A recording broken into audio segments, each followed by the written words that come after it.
I dry my friggin' hands. Welcome back. I almost feel like I should change the name of this channel to your favorite comic book artist's favorite comic book artist, but that's a bit long. But your boy found out that in record or video mode on his phone that you can zoom in a little bit, so now you don't have to see all the pesky outsides of things and stuff like that. Because, you know, technology is not always the easiest thing to navigate, or you don't ask those questions. But I would like to introduce you to today's video sponsor. That's right, they are back again. Fucking nobody. And that's because we don't have enough likes and subscribers, right? I suck at video editing as well, so I could put the little thing up in the corner that's like ding ding, you know, and you know what? I'd rather just draw and have you guys follow along, and then like and subscribe. Like, let's get to 200, and then let's move from there. We don't have a lot to get to 200, but hopefully if we do, we can start generating a little bit more recommended for you on the videos. People who like to watch art, listen to sociopaths like me ramble on about shit. My last video, I inked the two panels above this one. This is still part of the scene, page 26 of the graphic novel, Welcome to Pleasant Falls, which I worked on Juneteenth, which I'm also working on Juneteenth right now, but you're probably seeing this a week or two later. Also, if you're liking the artwork, you can definitely follow me on Instagram. Same handle, Jax Loves Nachos.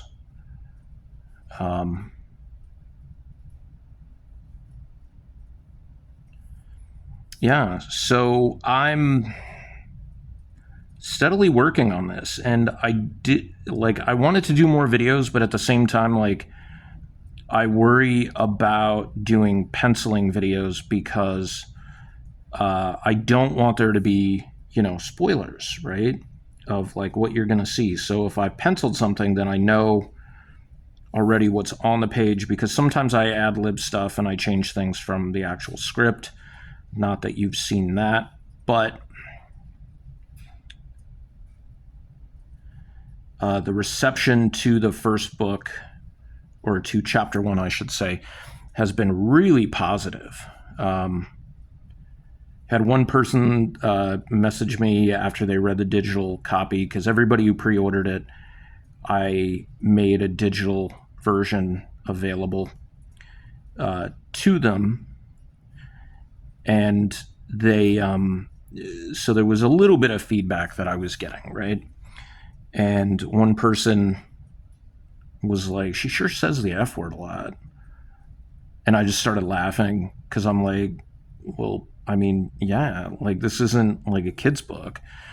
But it was also funny because the same person had read the Bubba Patrol, and she liked it. But it was funny because, like, when she found out I was working on a horror book, and then she started to see some of the designs and stuff like that, it was kind of funny because she's like, holy crap, like, this is way different than you've been doing. And I'm like, well, yeah, it's horror. And she's just like, no, but like it's way different. Like, and I'm like, yeah, because it's friggin' horror. Like, it's not going to be anything like the Bubba Patrol was. You know, there's going to be some instances of comedy, yeah. Because I think that's one of the things that I like about horror, is kind of the same thing that I like about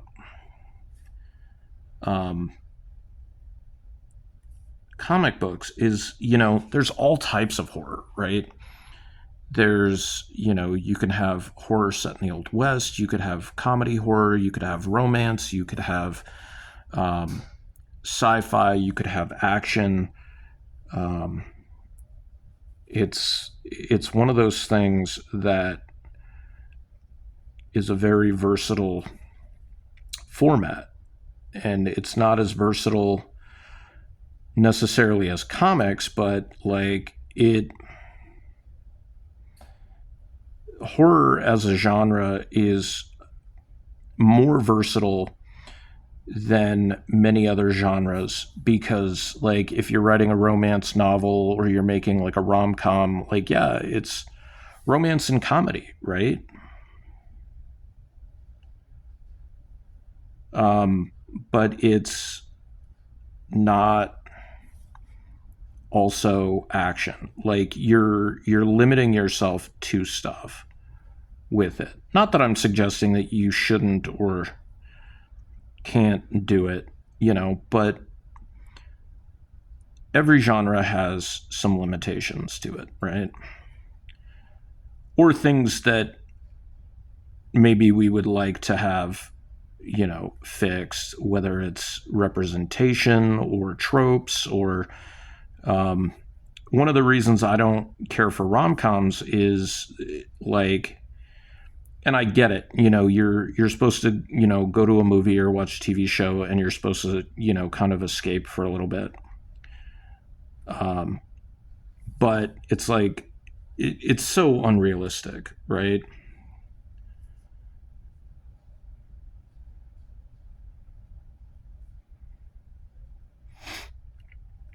So I don't, like that woman, what are the odds that she falls in love with that guy, or, that she's able to change him, and by change him, we look at it in the rom-com situation and it's romantic and everything, but it's like, by changing somebody, or fixing somebody, you are manipulating them to be what you want.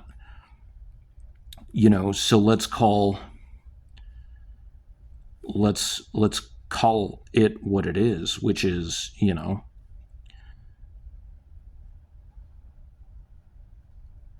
but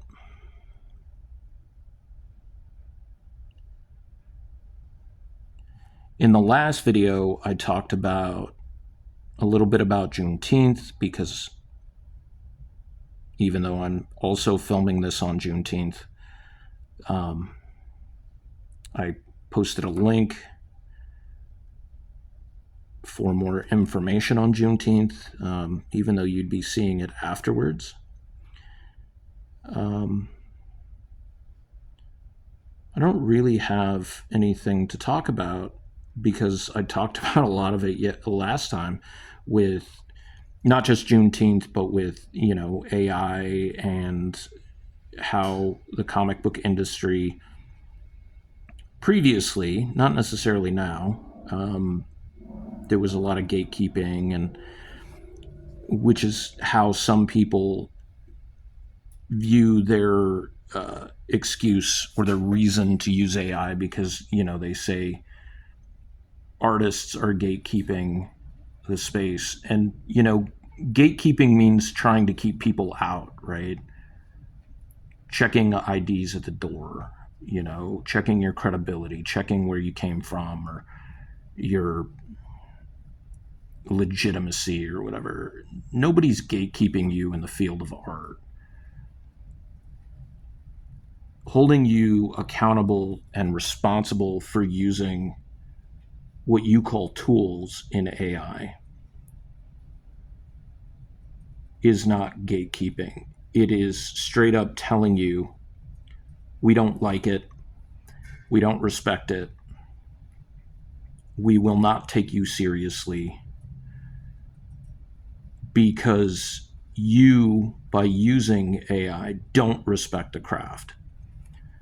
I don't get to just, punch in prompts and suddenly become a professional wrestler and, tell people that it's gatekeeping, because physically in my late 40s and my with my physical health where it is, with not having cartilage in my right knee, that pro wrestling and the WWE are gatekeeping me. Not everybody's supposed to be an artist. That's what makes being an artist significant and special.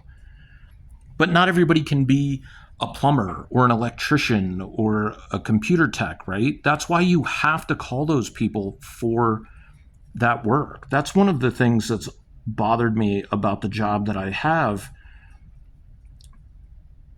nearly the entire time that I've had this job, working with older adults, because there's this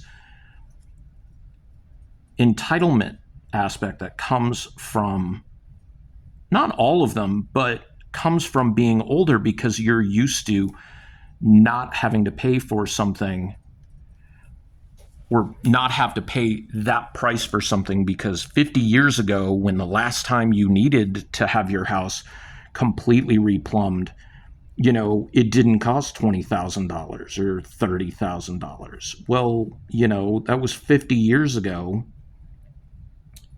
And maybe those plumbers didn't have a union. But here's the thing. If you could do it yourself, you would, right? You're by saying that it shouldn't cost that much, or my favorite, it's a simple fix. All right, well, then you get down there and you do it. Well, I can't do it. Physically, I'm not able to, or I don't know how to. And I'm like, okay, well, then it's not a simple fix, right? Because if it was a simple fix, somebody with no know-how or limited physicality would be able to complete it. If you are not able to do it and you're saying it's a simple fix, then it's not a simple fix. That's why people have licenses to do things. Like, do you tell a doctor, oh, well, this is a simple fix and you should just be able to take care of it right now? No. Fucking crazy. Doctor would laugh you out of the office. And before somebody says, well, a doctor goes to school for all this time and everything, and it's like, yeah. Do you think I just picked up my Pentel brush pen for the first time ever today and was able to make lines like this? No. I have a heavy hand, right? I know I've said this in videos before where I tried inking with quills and nibs, and it did not go well, because I would break those quills and nibs and I would mash the brushes so much while I was doing it. So for me to be able to use a brush pen and get these fine lines and these nice thick to thin lines and have them be as clean as possible. I'm not saying they're perfect lines, but they're light years better than I was producing even 2 years ago.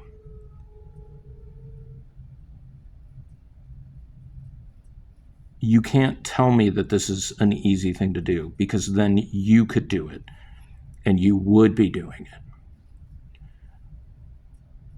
But then somebody would, who's a smart ass know-it-all is just like, well, I don't want to do it. Okay. So it's an easy fix, or it's an easy thing to do. But you don't want to do it, but you still want to have it. Which means you got to pay for it.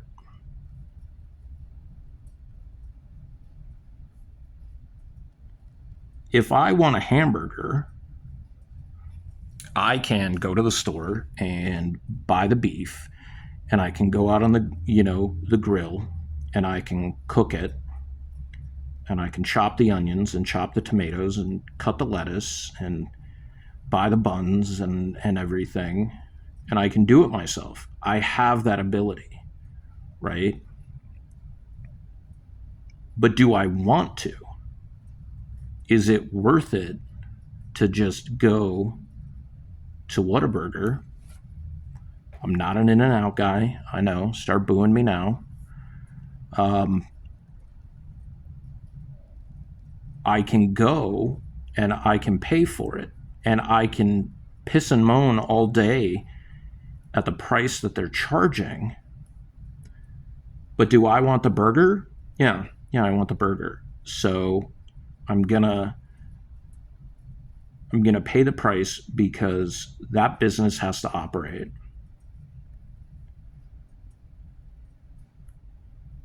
You know,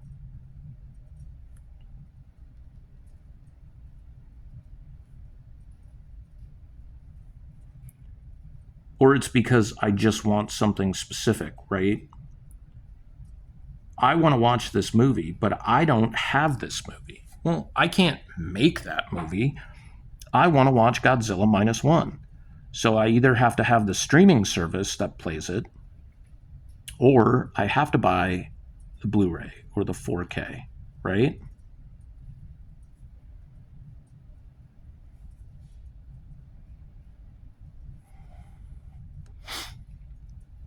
Like, it's just, people don't think about those things, but they think about it and they're like, well, this is worth it to me. This isn't worth it to me. This isn't worth it to me because I just don't want to pay for it. And you know what? That's fine as well. But don't devalue somebody's work because you don't want to do it. I was, this next month, and again, I don't know when you're going to see this, but in July, Mad Monster Party is coming to Phoenix or Chandler or whatever, not Tucson. And my favorite horror movie actor and character, Brad Dourif, is going to be there along with Fiona Dourif, who I also love and adore from her work in Chucky, Curse of Chucky, not so much Cult of Chucky, not because she did a bad job, just I didn't care for that movie that much. Although that did bring back Andy Barclay in Toto, because he was just in the post-credit scene in Curse, and brought back, Jennifer Tilly, or because she is Jennifer Tilly in that. It's Tiffany as Jennifer Tilly, and that's how people know her in like the reality that is the Chuckyverse. But it also brings back Christine Elise, who plays Kyle, or played Kyle in Part 2. She's one of my favorite femme fatale, final girl of all time. Had a huge crush on her at the time. And she is the reason that Kyle in my comic book is named Kyle, of course. So she shows back up, and then her and Andy show back up in the Chucky series, which Nika Pierce also shows up in, and Tiffany, Jennifer Tilly, Tiffany shows back up. But anyways, so yeah, the Child's Play universe, the Chuckyverse, is like one of my favorite movie series of all time. Like, you know how you might have a favorite horror movie character like Freddy or Jason or whatever, and there's usually only like one, maybe two good movies in a series of like 9 or 10 movies. The Chuckyverse has so many good movies, and movies that, like, even if they're not my favorite, are still have a lot of value because of the storytelling and the characters and the acting and the actors and the writing and stuff like that. But so Brad Dourif is going to be there, and they had photo ops available that you could purchase. And I forget what this, like I'm inking right now, I forget what it is. I think it was like supposed to be a coupon or something like that. But yeah, so they had these photo ops available. And I'm not like a celebrity person. Like I know there's a lot of people who go around, they like getting pictures and autographs. Like I'm more of like comic book creators and stuff like that.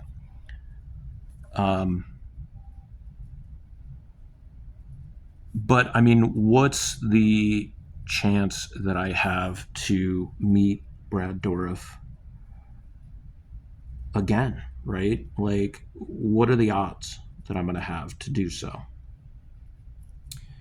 So I bit the bullet and I bought the photo op and recently started asking on the Mad Monster and the horror community pages and stuff like that. And then just, I don't know why I didn't before, but found the Mad Monster Facebook page and asked about, like, started looking at prices for autographs because I have a couple things that I want Brad to sign.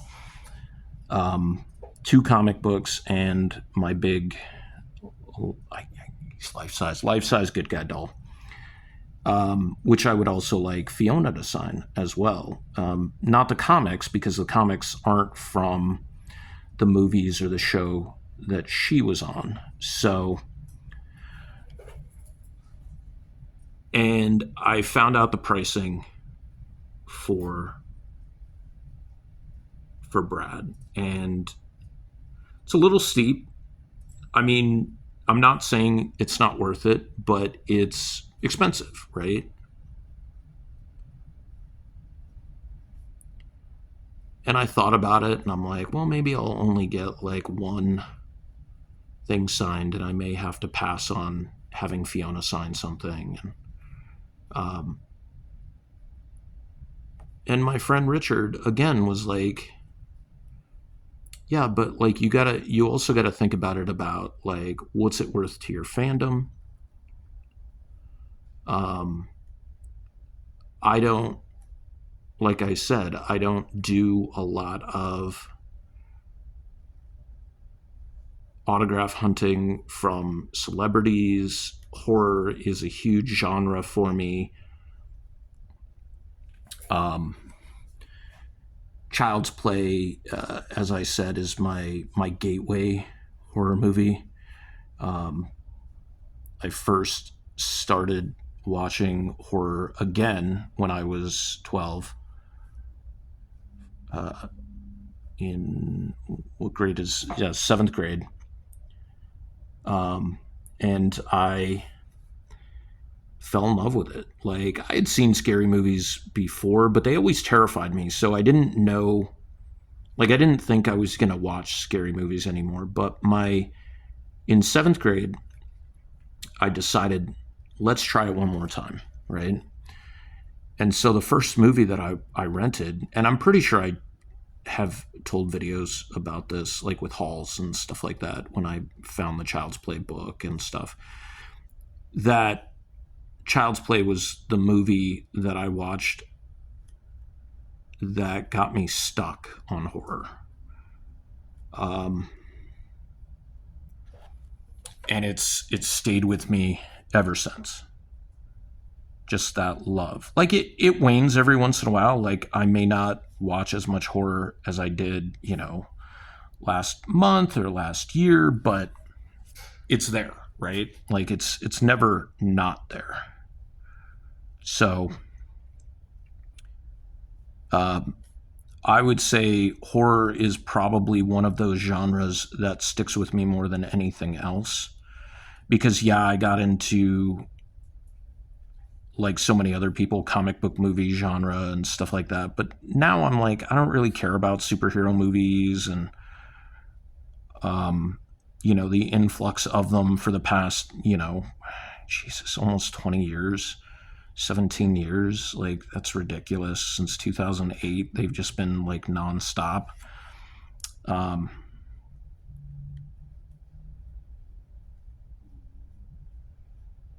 but horror's always been there.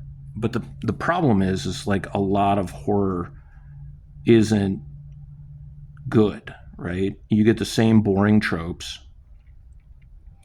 You don't care about the characters. Um, like, quite honestly, after the first two Child's Play movies, like, even though they have Andy technically in part three, he doesn't, like, he's not done well in that part three, and Bride of Chucky is fun, but it's not great. And then Seed, introduced even more characters and did the whole, like, well, now she is Jennifer Tilly, which was kind of a fun aspect. But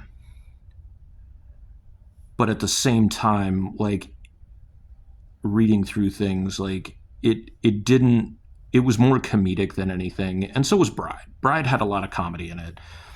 And the other thing was, even though you had, like, Katherine Heigl in it before she blew up and became, in Grey's Anatomy, and you had John Ritter, who's an amazing actor, like, it didn't, like, stick, right?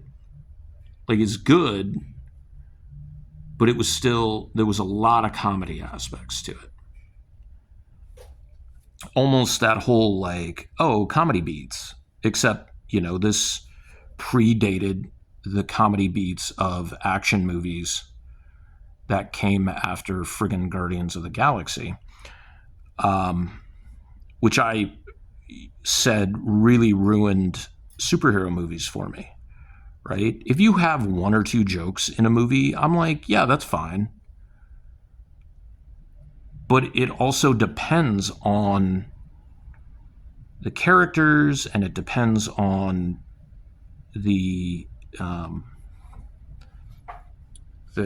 different facets of things. And, like, you have John McClane. John McClane's always been a really sarcastic character, but has Captain America always been a really sarcastic character? No. So it doesn't make sense that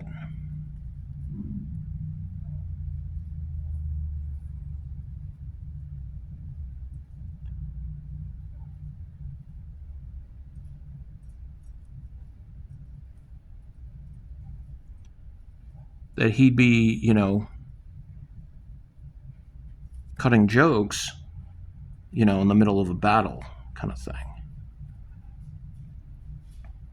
Sorry, I was a little distracted because I didn't do the bottom part of her face, like her nose and stuff like that, as I had originally penciled it, because her proportions weren't right. They were, like, it made the face a little bit different. So I had to concentrate while doing that. So, like, comedy beats in stories aren't necessarily something new, but it was part of what really made me disinterested in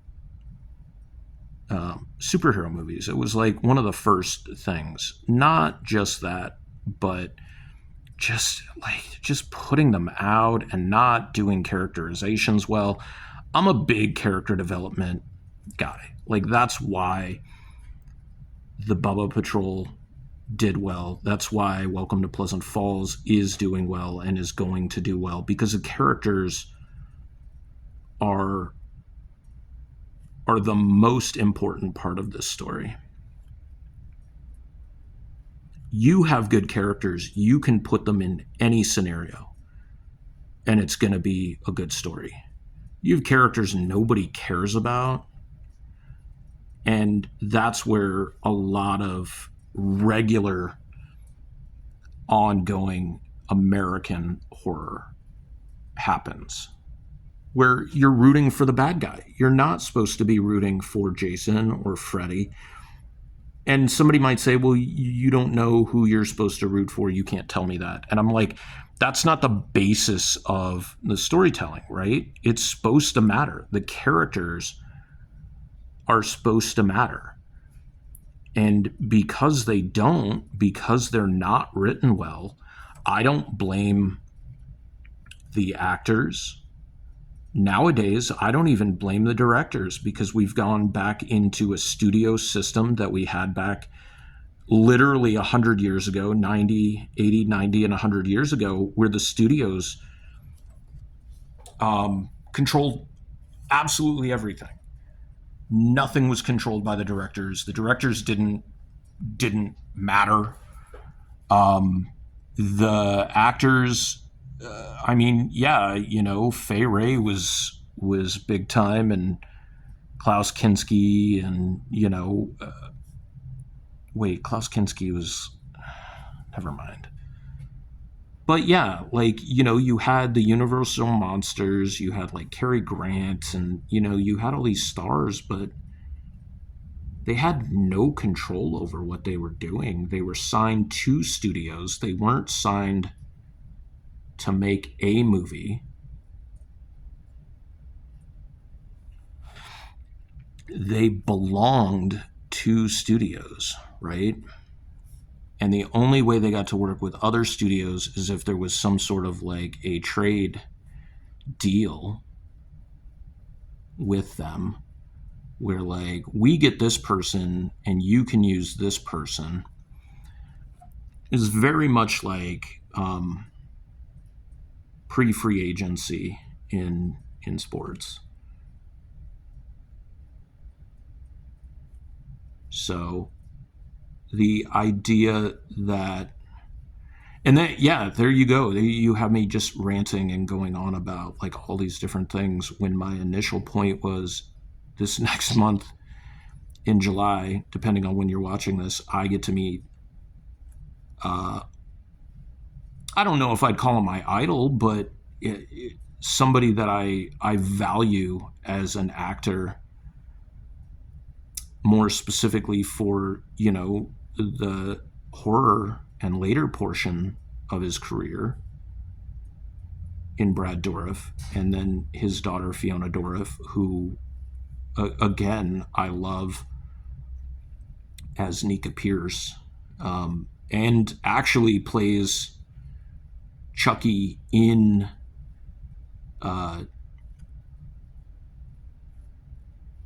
Cult, when Chucky possesses her. And she also plays Chucky, or actually Charles Lee Ray, in the Chucky series. I think it was like the last 2 episodes. But the idea of paying, you know, X to have things signed, like, I always had an issue with that, right? And I always had an issue, like, I didn't like paying for artwork back in like the 2010s. Like, I didn't want to have to do that. I think that was kind of twofold. One, I wasn't really doing much myself in terms of like making money and stuff like that with my work, because quite honestly, like, my work back then wasn't nearly as good as it is now. I'll be honest, it was bad.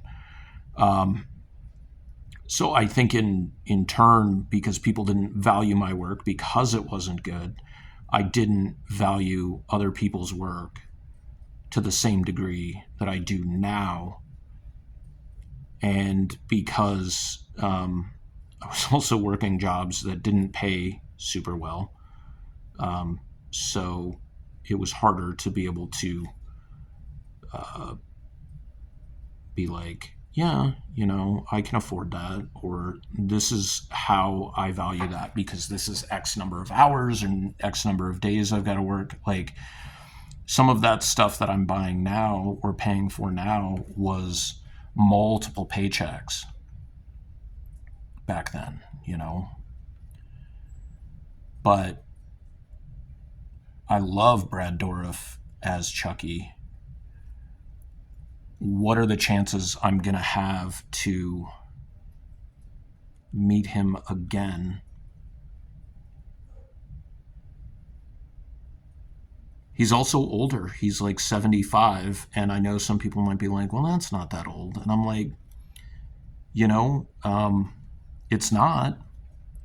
But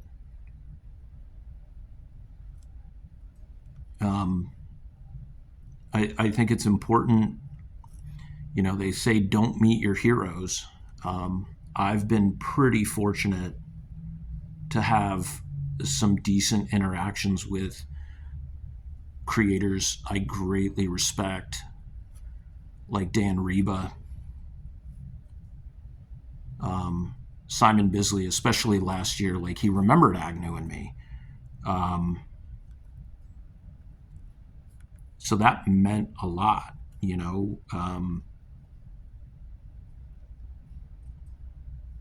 Dan Reba, taking time to like talk to me about stuff. It wasn't just transactional. It wasn't just, oh, here's your artwork, leave me alone. Like, he seemed genuinely interested in like questions I had, or just,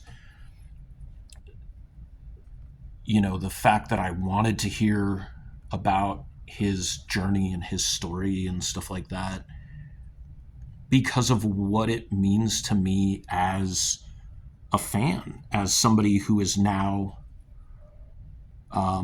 gotten into the realm of being a creator.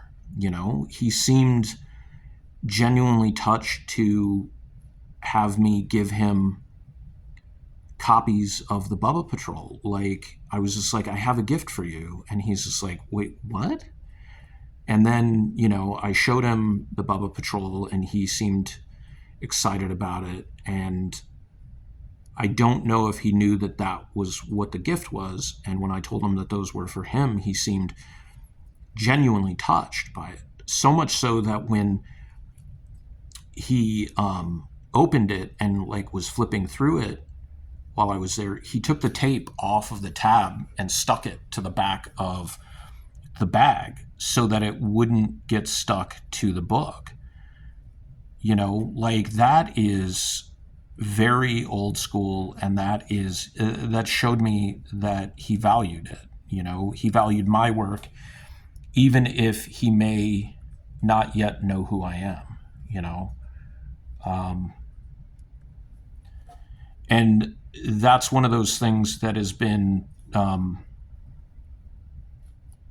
of hard for me, because for a lot of my life growing up, professionally as well, and not necessarily in the art field, but as just a professional in different industries working for different companies, you're not supposed to take credit for things, right? Like, you're supposed to be accountable for the times when you fuck up.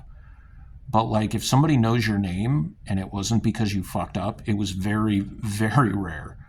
So several years back, I got to meet Brian Augustyn. He did a signing. I think it was like a free comic book day or a comic. It might have been comic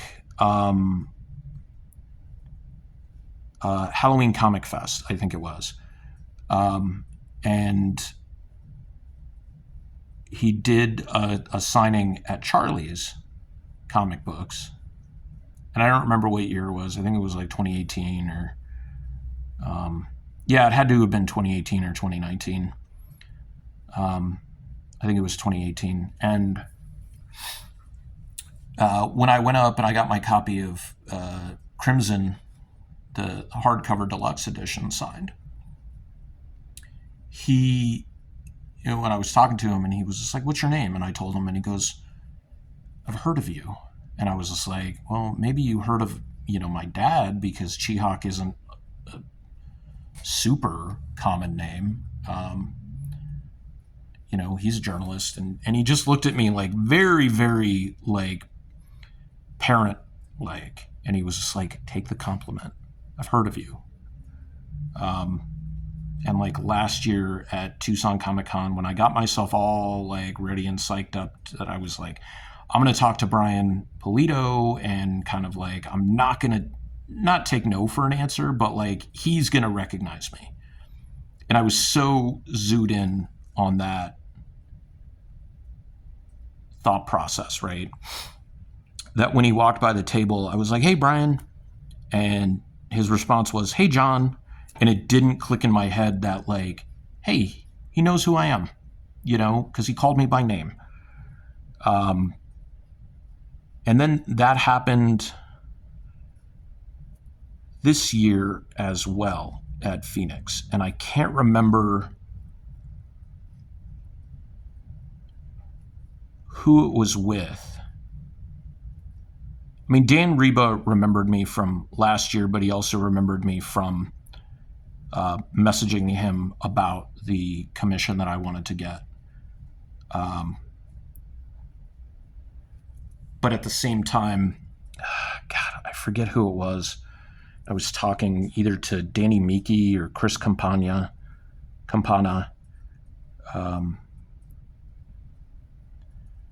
And they were like, what's your name? And I was like, John Anthony Chihak Soltero. And they were like, yeah, I've seen your work, or I'm familiar with your name. I'm familiar with who you are. Not like, oh yeah, I follow you and, you know, I really like your stuff, but like they knew who I was. And so it's, you know, it's a journey. And sometimes it's hard to be able to kind of pull myself out of that focus of, I wouldn't say self-deprecation, but not that mindset of that was conditioned into me by some of the jobs that I've had.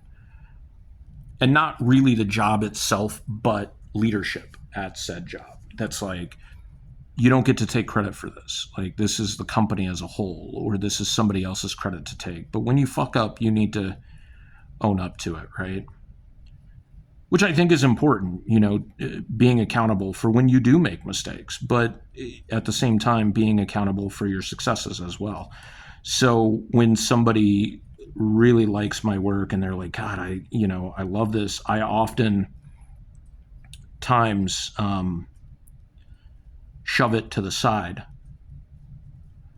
and I'll say something like, well, you know, this project couldn't have happened without, you know, all the people who backed it. And, you know, as much as I think people do appreciate when somebody is humble, like, it is perfectly acceptable to be like, yeah, thank you, or yeah, I know this is good, it should be good, I work damn hard at it, you know. So it's one of those things that like I appreciate when somebody notices that about me, but at the same time, like,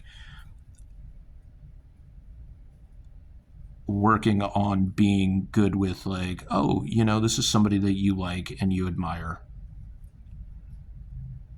So, you know, paying for their autograph, paying for a photo,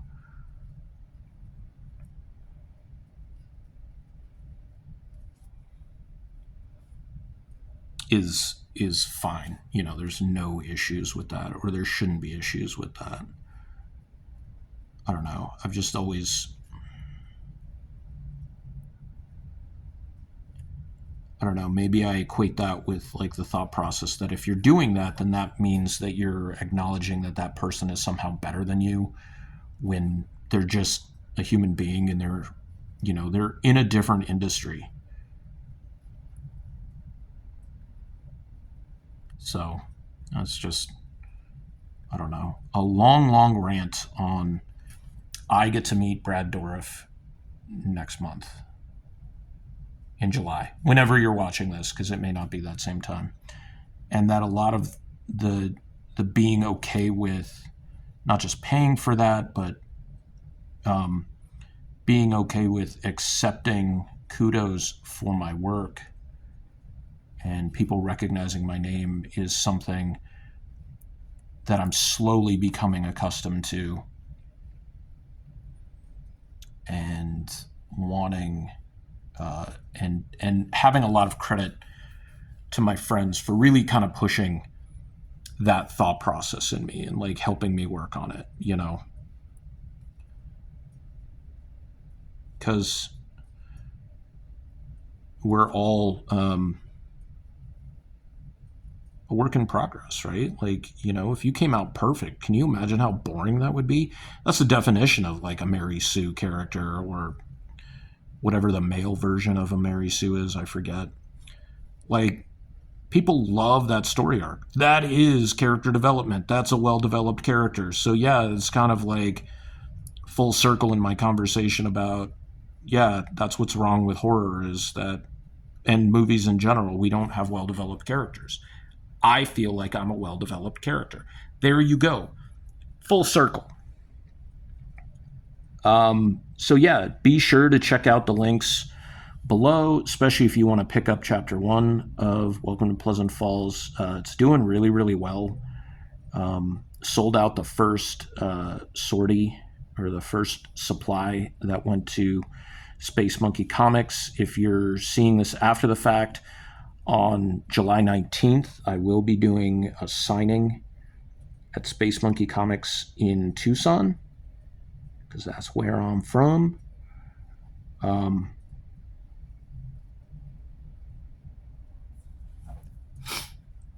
And hopefully that signing will have a bunch of people show up to it, so that I have to do a reprinting of chapter 1. I would love to do a reprinting of chapter 1. So if you're in Tucson, if you're around Tucson and you want to support, please come out, support a local comic shop as well.